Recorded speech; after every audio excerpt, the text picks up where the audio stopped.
பார்த்தீங்கன்னா உள்ளுக்குள்ளே ஒரு வயர் கனெக்ஷன் கூட பார்க்க முடியாது. ஏன்னா எல்லாத்தையுமே ரிமூவ் பண்ணி மாட்டுற மாதிரி தான் கொடுத்துருப்பானுங்க.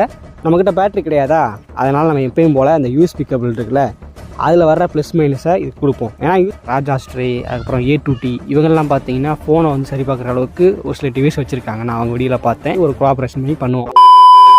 இன்றைக்கி நம்ம பழைய இரும்பு கடையிலேருந்து பழைய நோக்கியா ஃபோன் ஒன்று எடுத்துருந்தோம். இது கொஞ்சம் விசித்திரமான ஃபோனு. ஏன்னா பட்டன்லாம் பார்த்தீங்கன்னா எக்கச்சக்கமாக இருக்கும். டிஸ்பிளே பார்த்தீங்கன்னா கொஞ்சம் லென்த்தாக இருக்கும். டச் ஃபோன்லாம் வராத காலத்தில் நோக்கியா தான் டாப்பில் இருந்துச்சு. ஸோ அதில் இந்த மாடல் ஃபோன்லாம் பார்த்தீங்கன்னா வேறு லெவல் ஃபேமஸ்ஸு. நான் பர்சனலாக யூஸ் பண்ணி பார்த்துருக்கிறேன். உள்ள எக்கச்சக்கமான ஆப்ஷன்ஸ்லாம் கொடுத்துருப்பாங்க. சவுண்டு வேறு லெவலில் இருக்கும். சரி, நீங்கள் பழைய இரும்பு கடையில் கிடச்சே இன்றைக்கி எட்டு போயிட்டு இதை சரி பண்ணி ட்ரை பண்ணுவோன்னு சொல்லிட்டு தான் எட்டு வந்தேன். நான் ஸ்கூல் படிக்கிற டயத்தில் 2013-14 நினைக்கிறேன், அந்த டைமில் இந்த ஃபோன்லாம் யூஸ் பண்ணியிருக்கிறேன். இது யூஸ் பண்ணுறதுக்கு கொஞ்சம் கஷ்டமாக இருக்கும். ஏன்னா கீழே கீபேடெலாம் பார்த்தீங்கன்னா தனித்தனியாக கொடுத்துருப்பானுங்க. ABCDன்னு சொல்லிட்டு எல்லாத்துக்குமே தனித்தனி கீபேடு. ஏதாச்சும் டெக்ஸ்ட் பண்ணுறீங்க, ஏதாச்சும் ஃபோல்டர் சேவ் பண்ணுறீங்க, நம்பர் சேவ் பண்ணுறீங்க அப்படின்னா உங்களுக்கு வந்துட்டு கீபேடில் டைப் பண்ணுறதுக்கு ரொம்ப கஷ்டமாக. ஆனால் போக போக பழகி போச்சு. இந்த ஃபோனு ஒபேரா மணி ஆப்பு, அதுக்கப்புறம் ஏர்செல் சிம்மு, பவுன்சிங் பால் கேம்னு சொல்லிட்டு எக்கச்சக்கமான மெமரிஸ் இதுக்குள்ளே இருக்குது. இயர்லி 2K கிட்ஸு அதுக்கப்புறம் 90s கிட்ஸுக்கு இந்த ஃபோனை பற்றி நல்லாவே தெரியும். சரி, ஓகே. இந்த ஃபோனில் பின்னாடிலாம் பார்த்தீங்கன்னா ஸ்பீக்கரை வந்து சைடில் கொடுத்துருப்பானுங்க. அதுக்கப்புறம் மெமரி கார்டு போடுறதுக்கு கீழே வந்து அந்த நோக்கியா சார்ஜர், அது ஊசி பின்னு இருக்கும். அதுதான் அப்போ ஃபேமஸ்ஸு. நோக்கியானாலே இந்த ஊசி பின்னு தான் கொடுப்பாங்க. அதுக்கப்புறம் அப்போவே அந்த டைப் பி கேபிள் இருந்துச்சு. அதுக்கப்புறம் ஹெட்ஃபோன் ஜாக்குன்னு சொல்லிட்டு எல்லாமே தனித்தனியாக கொடுத்துருப்பானுங்க.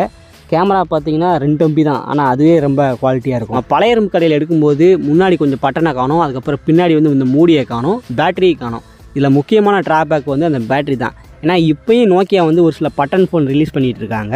அது எல்லாத்துக்குமே ஒரே ஸ்டாண்டர்டான பேட்டரி தான் கொடுத்துருக்காங்க. ஆனால் இந்த மாதிரி பேட்டரி பார்த்தீங்கன்னா கொஞ்சம் ஓட்ட வளர்ந்த மாதிரி இருக்கும். இதெல்லாம் கிடைக்கிறதே ரேரு. இப்போலாம் நான் கேட்டு பார்த்தேன், எங்கேயுமே இல்லைன்ட்டாங்க. ஸோ இதுக்கு எப்படிடா பவர் சப்ளை கொடுக்குறது, ஆன் பண்ண வைக்கிறதுன்னு சொல்லிட்டு கன்ஃபியூஸாக இருந்துச்சு. சரி, அதை பின்னாடி பார்த்துப்போம். ஃபஸ்ட்டு இந்த ஃபோனை ஓப்பன் பண்ணி உள்ளே என்ன இருக்குது ஏது இருக்குன்னு அலசி அறிஞ்சு பார்ப்போம். நோக்கியாவோட பட்டன் ஃபோன்லாம் கழட்டுறது ரொம்பவே கஷ்டமான விஷயம். ஏன்னா உள்ளே நட்டெல்லாம் பார்த்தீங்கன்னா தினுசாக கொடுத்துருப்பானுங்க. மற்ற ஃபோன்லலாம் பார்த்தீங்கன்னா ஸ்டார் நட்டு தான் கொடுத்துருப்பாங்க. இவன் கொஞ்சம் டிசைனாக கொடுத்துருப்பான். ஸோ இதை கழட்டுறதுக்கு நார்மல் திருப்பில் வச்சு கழட்ட முடியாது. இதுக்குன்னே ஸ்பெசிஃபிக்காக ஸ்க்ரூ ட்ரைவர் போட்டு நிறைய வச்சுருப்பாங்க, ஒரு செட்டே வச்சுருப்பாங்க. ஸோ அந்த செட்டு நம்மகிட்ட இருக்குது. இதை தான் நான் யூஸ் பண்ணிகிட்டு இருக்கிறேன். நோக்கியா ஃபோன் மட்டும் இல்லை, பெரிய பெரிய டிவைஸு, ஹோம் தேட்டர், டிவின்னு சொல்லிட்டு எல்லாத்தையுமே இதுக்குள்ள நட்டை வச்சு கழட்டிக்கலாம். ஸோ ரேட்டு பார்த்தீங்கன்னா அப்போ வந்து 190 ரூபாய்க்கு வாங்கினேன். இப்போ அமேசானில் ஆஃபரில் திடீர்னு ரேட்டை குறைப்பாங்க, கூட்டுவாங்க. ஸோ நான் யூஸ் பண்ணுற மாதிரி உங்களுக்கு கிட்டு வேணும் அப்படின்னா அதோட லிங்க் வந்து நான் கீழே கொடுக்குறேன், அந்த பை லிங்க்கு. ஸோ அதை யூஸ் பண்ணி வாங்கிக்கோங்க. ஓகே, இந்த நோக்கியாவுக்கு வந்துட்டு இந்த மாதிரி டைப்பில் நட்டு கொடுத்துருக்காங்க. ஸோ அதை யூஸ் பண்ணி கழட்டியாச்சு. இந்த ஃபோனை ஓப்பன் பண்ணி பார்த்தீங்கன்னா உள்ளுக்குள்ளே ஒரு வயர் கனெக்ஷன் கூட பார்க்க முடியாது. ஏன்னா எல்லாத்தையுமே ரிமூவ் பண்ணி மாட்டுற மாதிரி தான் கொடுத்துருப்பானுங்க. ஸோ ஏதாச்சும் பார்ட்ஸ் போயிடுச்சு அப்படின்னா அதை மட்டும் ரிமூவ் பண்ணி புதுசு வாங்கி போட்டு அப்படியே அட்டாச்சாக பண்ணிக்கலாம். நம்மலாம் இப்போ வர டச் ஃபோனில் தான் இந்த மாதிரி டைப்லாம் பார்த்துட்டு இருக்கிறோம்.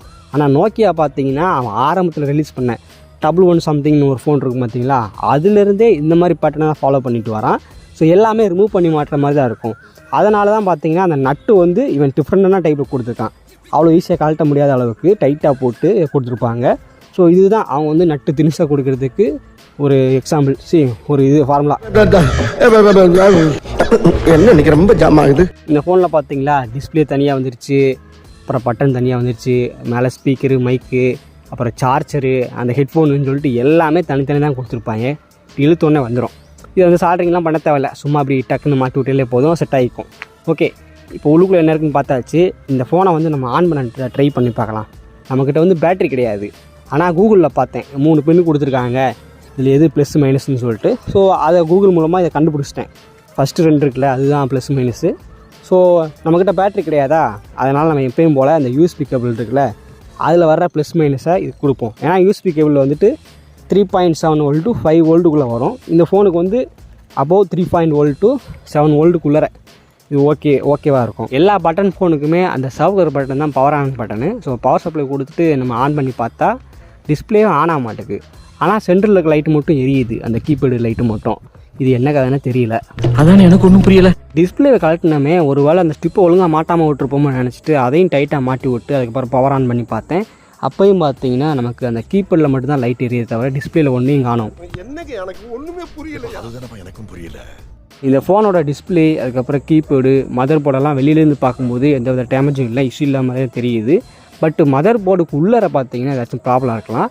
அதனால தான் இந்த பிரச்சனை ஏற்பட்டிருக்கும். ஆனால் ஓப்பனாக சொல்லணும்னா எனக்கு வந்து இந்த ஃபோன்லாம் ரிப்பேர் பார்க்க தெரியாது.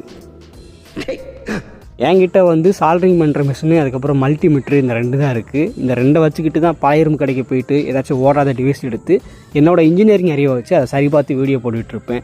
பட் மொபைலை சரி பார்க்குறதுக்கு இந்த மொபைல் கடையிலலாம் பார்த்தீங்கன்னா பெரிய பெரிய அந்த ஐசி வந்து ரிமூவ் பண்ணுறதுக்கு மிஷினு, அப்புறம் லென்ஸு, இந்த மாதிரி நிறையா காம்பனண்ட்ஸ் வச்சுருப்பாங்க. அதெல்லாம் என்கிட்ட இல்லை, அதை யூஸ் பண்ணவும் தெரியாது எனக்கு. மற்றபடி ஃபோனோட டிஸ்பிளேல எதுவும் பிரச்சனை, கீபோர்டில் எதுவும் பிரச்சனை, சார்ஜ் ஆக மாட்டேங்குது, ஸ்பீக்கர் படிக்க மாட்டேங்குது அப்படிங்கிற பிரச்சனைலாம் ஈஸியாக பார்த்துருவேன். மதர் போர்டுன்னு வர்றப்போ தான் நான் சாரின்னு சொல்லிடுவேன். என்னோடய ஃபேவரட் யூடியூபர்ஸ் இருக்காங்க, ராஜாஸ்ட்ரே, அதுக்கப்புறம் A2T, இவங்கெல்லாம் பார்த்தீங்கன்னா ஃபோனை வந்து சரி பார்க்குற அளவுக்கு ஒரு சில டிவைஸ் வச்சுருக்காங்க. நான் அவங்க வீடியோவில் பார்த்தேன். மேபி அவங்கள காண்டாக்ட் பண்ணுறதுக்கு ஒரு சந்தர்ப்ப சூழ்நிலை எனக்கு கிடச்சிது. அவங்க வந்து எனக்கு சரி பார்த்து தரதுக்கு ஓகே இப்படி சொன்னாங்கன்னா நம்ம வந்து இந்த டிவைஸ் அவங்ககிட்ட கொடுத்து ஒரு கோஆப்ரேஷன் பண்ணி பண்ணுவோம். அவங்கெல்லாம் பார்த்தீங்கன்னா ப்ரொஃபஷனலாக இருக்காங்க, மொபைல்லேருந்து எல்லாத்தையுமே சரி பார்க்குறாங்க, அதுக்கான டிவைஸ் வச்சுருக்காங்க. கடை வச்சுருப்பாங்கன்னு தெரில, ஏன்னா அந்தளவுக்கு நிறைய பொருள் வச்சுருக்காங்க. ஆனால் நான் பார்த்தீங்கன்னா எனக்கு வந்துட்டு இந்த மாதிரி டெத்தான டிவைஸை வந்து சரி பார்க்குறதுக்கு எனக்கு பிடிக்கும். சின்ன வயசுலேருந்தே எலக்ட்ரானிக்ஸ் மேலே ஒரு இன்ட்ரெஸ்ட்டு. ஸோ அதனால தான் நான் வந்து இதை மட்டும் பண்ணிகிட்ருக்கேன். நானும் நிறையா நான் டெவலப் பண்ணோம்னா மேபி ஃப்யூச்சரில் அவங்க ரேஞ்சுக்கு வருவேன்.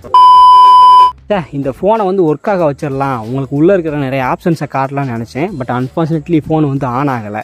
ஆனால் இந்த வீடியோ பார்த்தீங்கன்னா நோக்கியா இந்த ஃபோனை லான்ச் பண்ணப்போ விட்ட வீடியோ, ஒரு டெமோ வீடியோ. இதில் வந்து அந்த ஃபோனை பற்றி காட்டியிருப்பாங்க. இந்த ஃபோனோட டிசைனை பாருங்க, எப்படி வேறு லெவலில் இருக்கா. பின்னாடி வந்து மெட்டல் மூடி, அதுக்கப்புறம் அந்த மேலே இருக்க பிளாஸ்டிக்லாம் பார்த்தீங்கன்னா அந்தளவுக்கு ஸ்ட்ராங்காக இருக்கும். ஆனால் எவ்வளோ டைமாக கீழே போட்டிருக்கோம், டிஸ்பிளேக்கும் ஒன்றும் ஆகாது, பின்னாடி இருக்க மூடிக்கும் ஒன்றாகுது. அந்தளவுக்கு ஸ்ட்ராங்காக கொடுத்துருக்காங்க. 4G 5Gன்னு நெட்டை போட்டு ஜிபி கணக்கில் வேஸ்ட் பண்ணிகிட்டு இருக்கோம். ஆனால் அப்போ எங்களோட ஏர்செல் ரிலையன்ஸ் சிம்மில் பார்த்தீங்கன்னா ஒரு நாளைக்கு 100 MB கூட வேஸ்ட் பண்ண மாட்டோம். ஏன்னா 2G அது ரொம்ப ஸ்லோவாக தான் போய்கிட்டு இருக்கோம்.